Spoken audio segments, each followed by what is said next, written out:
Subscribe now and press the bell icon. Never miss an update. Hello everyone. Today I am going to discuss DC load line and Q point. Q point also known as operating point. So transistor amplifier की output characteristics में हम लोग इसके just middle में एक point find out करते हैं जिसको हम बोलते हैं Q पॉइंट. सो अगर एक ये लाइन ड्रॉ करते हैं और इसके मिडिल पॉइंट को हम बोलते हैं Q पॉइंट. सो हम लोग देखेंगे अभी इसकी कैलकुलेशन करेंगे कि how we can draw this line. इसका सर्किट ड्रॉ करेंगे कॉमन एमीटर एम्पलीफायर का. सो उससे हम इस लाइन को ड्रॉ करेंगे. अभी हम लोग देखते हैं कि what is the important point of Q point. So basically अगर हमें किसी ट्रांजिस्टर सर्किट को उसको स्टेबल सर्किट में कन्वर्ट करना है तो for stable circuit Q point is locate at the centre of the DC load line. It means अगर वो सर्किट स्टेबल होगा तो जो हम Q पॉइंट निकालेंगे, Q point is nothing, it is a function of IB and IC और VC होता है. इट मीन्स हम एक कोऑर्डिनेट निकालते हैं. बेसिकली हम ये दो निकालते हैं IC एंड VC और ये कोऑर्डिनेट हमारे DC लोड लाइन के जस्ट सेंटर में होने चाहिए. तो for stable circuit Q point should be locate at the centre of DC load line. ये तो हो गया कि स्टेबल सर्किट के लिए क्या करना है. अब अगर हमें इसको जस्ट सेंटर में स्टेबल करना है तो उसके लिए हम क्या करते हैं, उसके लिए हम ट्रांजिस्टर में बाइसिंग अप्लाई करते हैं. सो हम नेक्स्ट लेक्चर में डिस्कस करेंगे कि बाइसिंग क्यों करते हैं. बाइसिंग हम अपने Q पॉइंट को स्टेबलाइज करने के लिए करते हैं. तो डिफरेंट टाइप की बाइसिंग होती हैं, just like a fixed biasing, emitter biasing, potential divider biasing. तो हम वहाँ पर देखेंगे कि इसको स्टेबल करने के लिए बाइसिंग का यूज़ करते हैं और सर्किट को स्टेबल करने के लिए कंडीशन होती है कि हमारा जो Q पॉइंट है it should be locate at the centre of DC load line. So हम अभी डिस्कस करेंगे कि DC लोड लाइन कैसे हम ड्रॉ करते हैं. उसके पहले हम ये इंपॉर्टेंट पॉइंट देखते हैं कि बेसिकली बाइसिंग क्या होती है. ट्रांजिस्टर में biasing use to stable voltage और करंट. इसका मतलब VC और IC in a fixed level. इसको फिक्स करने के लिए हम बाइसिंग का प्रयोग करते हैं. Second point is transistor amplifier current voltage establish and operating point. This is known as operating point और Q point. Third, because of operating point और Q point is a fixed point on the characteristics, it is also called as a Q point. ये हमारा है, ये क्या होता है, एक फिक्स्ड पॉइंट होता है हमारी DC लोड लाइन में जिसको हम ऑपरेटिंग पॉइंट या Q पॉइंट कहते हैं. नेक्स्ट पॉइंट है transistor provide maximum voltage gain when Q point locate at the centre of DC load line. This is very important. ये अगर Q point DC load line के centre होगा तो this particular जो भी एम्पलीफायर होगा वो हमें मैक्सिमम वोल्टेज गेन देगा. ठीक है. सो इसका सेंटर में होना बहुत जरूरी है. अगर ये सेंटर में होगा तभी हम उसका मैक्सिमम यूज कर पाएंगे उस सर्किट का. Next point is A Q point is a function of IB and IC and VC. This is very important. Basically हम ये दोनों फाइंड आउट करेंगे. So this is the function of IB, IC and VC. ठीक है. Next is a Q point is a temperature sensitive. This is very important कि जो Q point होता है it is also depend on temperature. It means Q point और operating point dependent on temperature. Temperature की value को कम या अधिक करने पर Q पॉइंट में शिफ्टिंग होगी. इट मीन्स ये पॉइंट अपवर्ड शिफ्ट करेगा या डाउनवर्ड शिफ्ट करेगा. It is totally depend on temperature. Last point is when temperature increases. अगर हम टेम्परेचर इंक्रीज करेंगे तो Q point shifted towards saturation. This is the saturation. तो जैसे जैसे हम टेम्परेचर इंक्रीज करेंगे हमारा Q पॉइंट क्या है, अपवर्ड शिफ्ट करेगा. इसका मतलब ये हुआ कि अगर ये सेंटर से अपवर्ड शिफ्ट होने लगेगा तो हमारा जो सर्किट है उसकी स्टेबिलिटी में फ़र्क पड़ने लगेगा, इट मीन्स वो चेंज होने लगेगी। तो इसको हमें सेंटर पे ही रखना रहता है, बट टेम्परेचर अगर किसी वजह से इंक्रीज कर रहा है तो इट शिफ्टेड टुवर्ड्स अपवर्ड या शिफ्टेड टुवर्ड्स सैचुरेशन। सिंपली अगर लास्ट पॉइंट भी बहुत इंपॉर्टेंट है ऑब्जेक्टिव पॉइंट ऑफ व्यू से, कि अगर टेम्परेचर इंक्रीज करते हैं तो क्यू पॉइंट कहाँ शिफ्ट करता है, तो ये अपवर्ड शिफ्ट करता है। सो अब हम देखेंगे, ये तो हो गए इसके कुछ इंपॉर्टेंट पॉइंट। अब हम ये देखेंगे कि डीसी लोड लाइन ड्रॉ कैसे करते हैं। अगर हम कॉमन एमीटर सर्किट ले लें, how we can draw this DC load line, ये तो उसकी आउटपुट कैरेक्टरिस्टिक्स है कॉमन एमीटर एम्पलीफायर की। सो इसमें हमें सिर्फ डीसी लोड लाइन ड्रॉ करनी है, और ये डीसी लोड लाइन हम उसके सर्किट से फाइंड आउट करेंगे, इक्वेशन केवीएल लगाएंगे, इक्वेशन फाइंड आउट करेंगे। आफ्टर सॉल्विंग दिस इक्वेशन हम इसको ड्रा कर पाएंगे। सो देखते हैं, this is circuit diagram of common ammeter. इसमें क्या है, दिस इज द ट्रांजिस्टर लगा हुआ है यहाँ पर एक, जिसमें कलेक्टर टर्मिनल यहाँ पर है, एमीटर टर्मिनल ये है और बेस टर्मिनल ये है। ठीक है, ये कॉमन एमीटर का सर्किट डायग्राम है।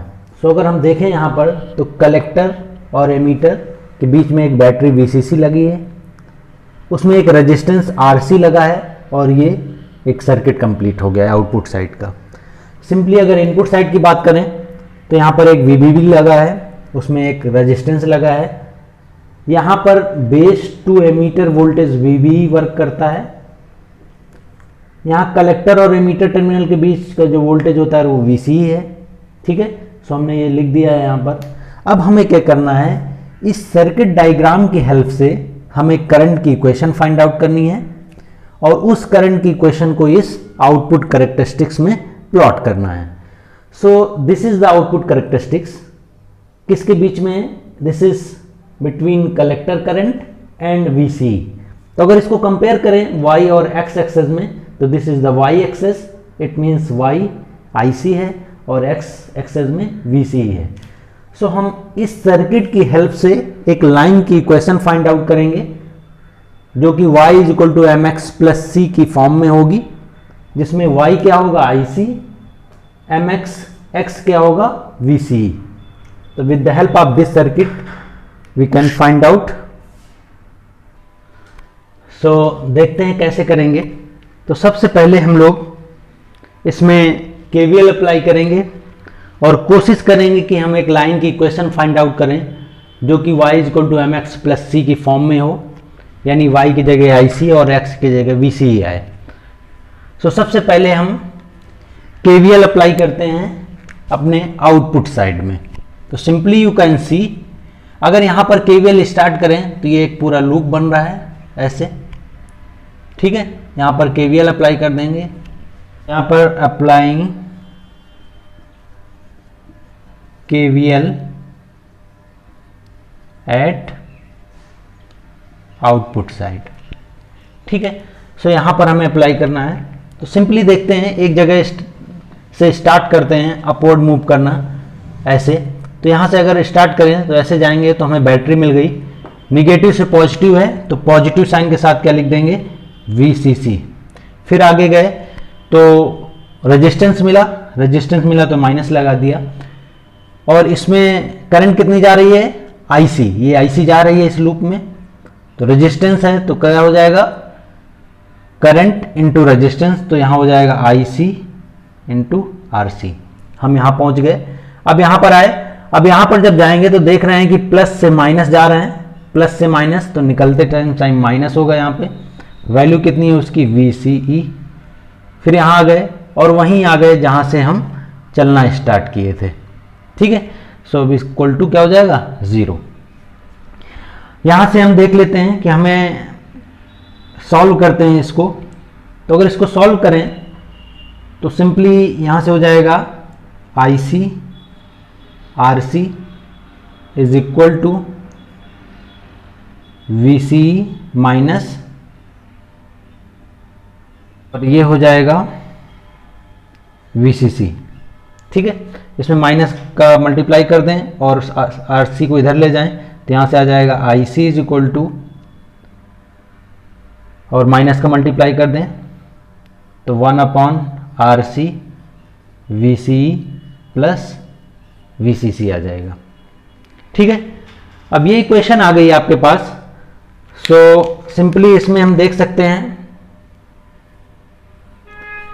कि ये इक्वेशन हमारी एम एक्स प्लस सी की फॉर्म में है। अगर इसको कंपेयर कर दें y is equal to M X plus C, so यहां से हमें क्या मिल जाएगा, y आई सी है, m हमारा स्लोप है, स्लोप क्या है m, और उसकी वैल्यू कितना है 1 upon R C. It means जो लाइन होगी वो होगी तो स्ट्रेट लाइन, बट उसका जो स्लोप होगा वो -1 अपॉन आर सी होगा। सो हमारे पास ये कैलकुलेशन आ गई, एक करंट की इक्वेशन आ गई y is equal to M X plus C, और इस इक्वेशन की हेल्प से अब हम अपने पॉइंट फाइंड आउट करेंगे। इट मीन्स एक हमें लाइन ड्रॉ करनी है, और कौन सी लाइन ड्रॉ करनी है, I C is equal to -1 upon R C V C plus V C सी।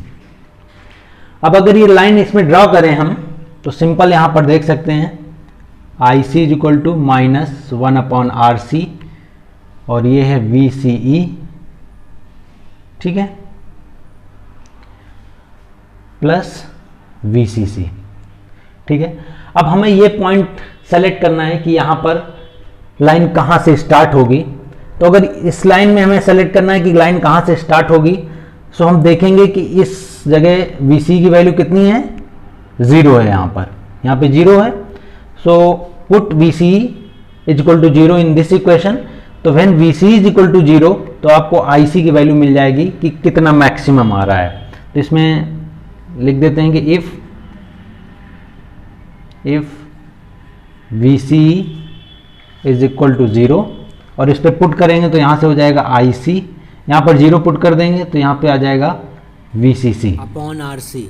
ठीक है, इट मीन्स अगर हम वी सी की वैल्यू 0 पुट करेंगे तो ये पॉइंट आ जाएगा, कोई पॉइंट एज्यूम कर लेते हैं, और यही आपकी क्या होगी, आई मैक्सिमम, ये मैक्सिमम वैल्यू आ जाएगी।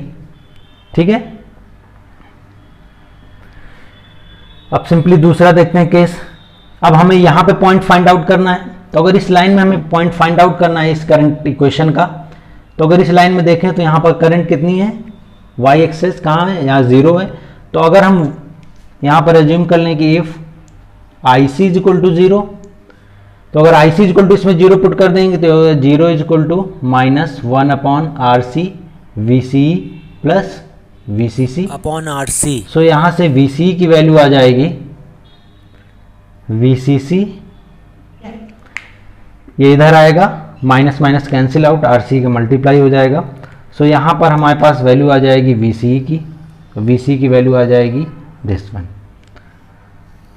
सो हम क्या कर रहे हैं, इस करंट इक्वेशन में एक बार वी सी की वैल्यू 0 पुट करेंगे तो आई सी फाइंड आउट कर लेंगे, फिर इस करंट इक्वेशन में आई सी की वैल्यू 0 पुट करेंगे तो वी सी फाइंड आउट कर लेंगे। तो हमारे पास ये दो वैल्यू आ जाएंगी। अगर इन दो वैल्यू की बात करें तो ये वाली वैल्यू कहीं यहाँ पे होगी और ये वाली वैल्यू कहीं यहाँ पर आ जाएगी, जो कि वी सी मैक्स लिख सकते हैं यहाँ पर। ठीक है, सो हमारे पास दो पॉइंट आ गए। अब इन दोनों पॉइंट को हम क्या करेंगे, आपस में मिला देंगे, दिस वन। सो ये हमारी डीसी लोड लाइन आ जाएगी और इसके मिडिल में कहीं पर हमारा क्या होगा, क्यू पॉइंट होगा। ठीक है, ये हम जब न्यूमेरिकल करेंगे तो हमें ऑटोमेटिकली ये फाइंड आउट हो जाएंगे कि पॉइंट कैसे फाइंड आउट करेंगे। So this is known as Q point और it is also known as operating point. ठीक है, so with the help of this calculation we can find out the value of I C and V C. जब हमें value मिल जाएंगी तो हम ये point मिल जाएंगे, इन पॉइंट को हम आपस में मिला देंगे तो हमारे पास आ जाएगी डीसी लोड लाइन। और डीसी लोड लाइन में कहीं उसका मैक्सिमम, डीसी लोड लाइन में उसके सेंटर पे क्यू पॉइंट होगा जो कि function of I C and V C होगा। तो अब हम आगे जब कैलकुलेशन करेंगे, न्यूमेरिकल करेंगे, सो हमें क्वेश्चन में क्यू पॉइंट फाइंड आउट करना होता है। तो जब भी हमें क्यू पॉइंट फाइंड आउट करना होगा, इसका मतलब हमें क्या फाइंड आउट करना होगा, आई सी और वी सी की वैल्यू फाइंड आउट करनी होगी। सो इजीली हम लोग देख सकते हैं तो जब भी हम कैलकुलेशन करेंगे तो हम इस पॉइंट को फाइंड आउट करेंगे। सो हम देख लेंगे कि यहाँ पर क्या वैल्यू आ रही है IC की और यहाँ क्या वैल्यू आ रही है VCE की। सो ये क्यू पॉइंट हमें फाइंड आउट करना रहेगा। सो बेसिकली हम फिर से देखते हैं कि अपने ट्रांजिस्टर सर्किट को स्टेबल करने के लिए हम क्या करते हैं, बाइसिंग करते हैं, ठीक है। और बाइसिंग मीन्स क्या हुआ, हम क्यू पॉइंट को स्टेबल करते हैं। और क्यू पॉइंट अगर सेंटर में होगा DC लोड लाइन के तो उस time amplifier perform very well, उसका वोल्टेज गेन बहुत अच्छा होगा और सर्किट भी स्टेबल होगा, ठीक है। So this is the DC load line और Q point. In next lecture we will discuss biasing of transistor.